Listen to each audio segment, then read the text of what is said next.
অনেক সময় আপনারা দেখে থাকেন যে 1 ঘন্টা আগে 2 ঘন্টা আগে ভিডিও আপলোড দিয়েছি, কিন্তু সেখানে 6 মিলিয়ন, 5 মিলিয়ন, 3 মিলিয়ন এরকম ভিউ।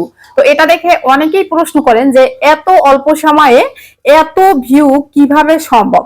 শুধুমাত্র আজকের ভিডিওটা আপনি দেখেন, এখন থেকে আপনিও পারবেন কিভাবে ভিডিও আপলোড দেওয়ার সাথে সাথে এরকম এত বেশি ভিউ হয়। আজকের এই ভিডিওতে আমি এর সম্পূর্ণ ডিটেলস আপনাদের সাথে আলোচনা করব। যদি শিখতে চান তাহলে ভিডিওটা কন্টিনিউ করেন। 1 ঘন্টা 2 ঘন্টার মধ্যে দেখবেন মিলিয়ন মিলিয়ন ভিউ কিভাবে হয় সেটা আজকে দেখাবো আমি। তো এর জন্য আপনি কি করবেন, আপনি চলে যাবেন আপনার ফোন থেকে এই যে ক্রোম ব্রাউজারে। ওকে, ক্রোম ব্রাউজারে চলে যাবেন। ক্রোম ব্রাউজারে যাওয়ার পর আপনি এই যে সার্চ অপশন পেয়ে যাবেন। সার্চ অপশনে লিখে দিবেন মেটা বিজনেস সুইট। ওকে, অবশ্যই আপনার ফেসবুকটা লগইন থাকতে হবে। যদি আপনার ফেসবুক লগইন না থাকে তাহলে কিন্তু আসবে না। ওকে, অবশ্যই আপনাকে আপনার ফেসবুক লগইন করতে হবে। ফেসবুক লগইন করা থাকলে আপনি মেটা বিজনেস সুইট লিখে যখন সার্চ করে দিবেন তখন কিন্তু আপনার সামনে এইরকম একটা ইন্টারফেস আসবে। ওকে, এবার এখান থেকে আপনি দেখতে পাচ্ছেন, আমি আপনাদের একটু জুম করে দেখাচ্ছি। এবার এখান থেকে আপনি বাম পাশে দেখতে পাচ্ছেন এই যে কন্টেন্ট বলে একটা অপশন রয়েছে। এই যে অপশনটা, এই অপশনটার উপরে আপনি ট্যাপ করে দিবেন। এই অপশনটা ট্যাপ করে দেওয়ার পর আপনার কাঙ্ক্ষিত কন্টেন্ট গুলো, সবগুলো কন্টেন্ট কিন্তু আপনি এখানে দেখতে পাবেন। ওকে, এই যে দেখেন আপনার কন্টেন্ট গুলো কিন্তু সব এখানে রয়েছে। এখন এখান থেকে আপনি যে কোনো একটা কন্টেন্ট চুজ করতে হবে।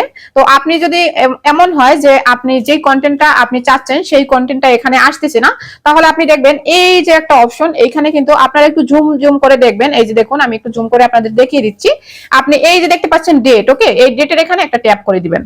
ট্যাপ করে দেওয়ার পর আপনি এখান থেকে যদি এই যে এরো বাটনে প্রেস করেন তাহলে কিন্তু এখানে ডিসেম্বর, নভেম্বর, অক্টোবর, সেপ্টেম্বর, এখন অনেক আগের একটা পুরনো ভিডিও, আপনি এখান থেকে তারিখ সিলেক্ট করে দিবেন। তারিখ সিলেক্ট করে দিলে, যেমন আমি এখান থেকে দিচ্ছি 6 থেকে 21 মধ্যে। এবার এখান থেকে যদি আমি এই আপডেট বাটনে ট্যাপ করে দিই তাহলে এবার দেখতে পাবেন এই যে 6 থেকে, মানে আমি যে তারিখগুলো সিলেক্ট করছিলাম জুন মাসের, সেই তারিখের মধ্যে এই কয়টা ভিডিও আপলোড দেওয়া আছে। এখন এখান থেকে আপনি যেই ভিডিওটা এত মিলিয়ন মিলিয়ন ভিউ আছে, মানে যেই ভিডিওটা একটু বেশি পরিমাণ ভিউ আছে, সেই ভিডিওটার আপনি এই যে 3 ডট আইকন দেখতে পাচ্ছেন, এরকম এই 3 ডট আইকনে আপনি ট্যাপ করে দিবেন। এখান থেকে আমি জুম করে দেখাচ্ছি। এই যে 3 ডট আইকন রয়েছে এখানে আপনি ট্যাপ করে দিবেন। ওকে, এই 3 ডট আইকনে ট্যাপ করে দেওয়ার পর আপনি নিচের দিকে দেখতে পারবেন এই যে একবারে সবার নিচে একটা অপশন রয়েছে ক্রিয়েট পোস্ট উইথ ভিডিও। এই যে অপশনটা, এই অপশনটাতে আপনি একটা ট্যাপ করে দিবেন।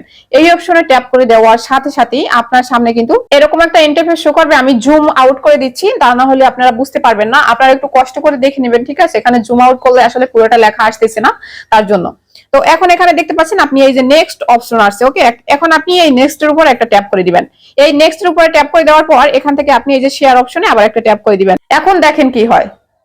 এখন এখান থেকে আপনি ডান করে দিবেন। এই যে ডান করে দিলাম, অলরেডি কিন্তু ডান হয়ে গিয়েছে। এখন যদি আমি ফেসবুকে যাই, ফেসবুকে যাওয়ার পরে যদি একটা রিফ্রেশ দেই, রিফ্রেশ দেওয়ার পরে আপনি এই যে নিচের দিকে যদি আসি, দেখেন আমার সেই জুন মাসের ভিডিও, এই যে জুন মাসের ভিডিও এই যে জাস্ট নাও এখন মাত্র আপলোড হলো, এখন এই যে এই মুহূর্তে আপলোড হলো। আর এখানে দেখেন এটা মাত্র 9,000 কিন্তু ভিউ ছিল, 9,700। এখন এখানে যদি 1 মিলিয়ন 2 মিলিয়নের একটা ভিডিও আমি এখানে এরকম সিলেক্ট করে আমি এইভাবে করতাম, পোস্ট করতাম, তাহলে কিন্তু এখানে আপনি দেখতেন মিলিয়ন ভিউ রয়েছে, ঠিক আছে? তো এইভাবেই কিন্তু মূলত করা হয়। যে ভিডিওটাতে একটু বেশি ভিউ হয় সেই ভিডিওটা আমরা সিলেক্ট করে আবার দ্বিতীয়বার সেই ভিডিওটাকে এভাবে রিপোস্ট করি। তো রিপোস্ট করার জন্য কিন্তু এখান থেকে আপনারা দেখতে পান যে 1 মিনিট আগে এই যে দেখুন এটা জাস্ট নাও, মানে এখন আপলোড করা হয়েছে। 1 মিনিট পরে যখন আপনারা দেখেন, 2 মিনিট পরে বা 2 ঘন্টা পরে আপনারা যখন দেখেন যে ভিডিওটা আমি আপলোড দিয়েছি, ওখানে সময়টা দেখায়, আর এখানে যখন ভিউ দেখেন তখন আপনারা অবাক হয়ে যান। কিন্তু এটার কেরামতি হচ্ছে এটাই, অন্য কোনো কিছুই না।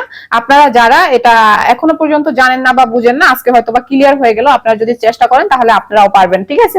তো আজকে এতটুকুই ছিল ভিডিওটা, আর এতটুকুই আপনাদের বলার ছিল। আশা করি আজকের ভিডিওটা থেকে আপনারা কিভাবে রিপোস্ট করতে হয় সেটা শিখতে পেরেছেন।